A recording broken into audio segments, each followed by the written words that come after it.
What is the sixth enlightenment factor? It is often translated as concentration. I prefer to translate it as collectedness. What's the difference between the two?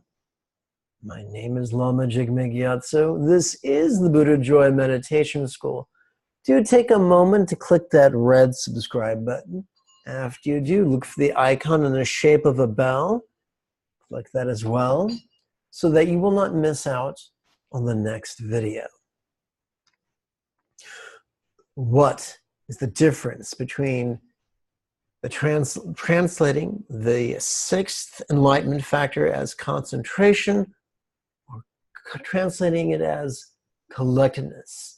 The difference between concentration and collectedness is the difference between yang and yin, between active and passive, between controlling and permissive, between patriarchy and matriarchy. Concentration is a tightening, as if, like the way a coward would tighten their grip upon the safety rail on a roller coaster, so much so that the knuckles would turn white. What then is collectedness? Collectedness is simply gently allowing your thoughts to gather inward. Consider this. As a monk, well, monks in the Tibetan tradition and in the Theravadan tradition wear an upper garment and a lower garment. The lower garment is a skirt. When I first began wearing a skirt,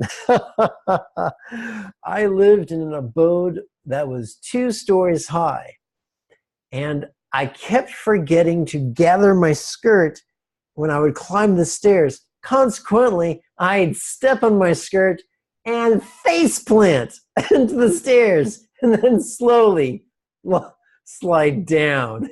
It was rather disgraceful. So we, just as a novice monk would gather her skirt so as not to step upon it when climbing stairs, there are times to be aware whether or not our thoughts are scattered or they are gently gathered inward. Now here's the funny thing. There's a way to gather our thoughts which turns out to be active in concentration, and there's a way to gather our thoughts which is gentle and yin and matriarchal. We'll explore that by taking a quick look at the practice text. First, I shall share screens with you. All right. So for the first set of 12 exercises, on the in-breath, we silently and mentally recite, collect mind. And on the out-breath, we silently and mentally recite, collect mind. It has been taught by many people that matter follows mind, or is led by mind, and mind, let's try this again. Matter is led by energy, energy is led by mind is led by intention, and intention is led by words. So by merely silently and mentally playing with these 3 syllables on the in-breath and on the out-breath,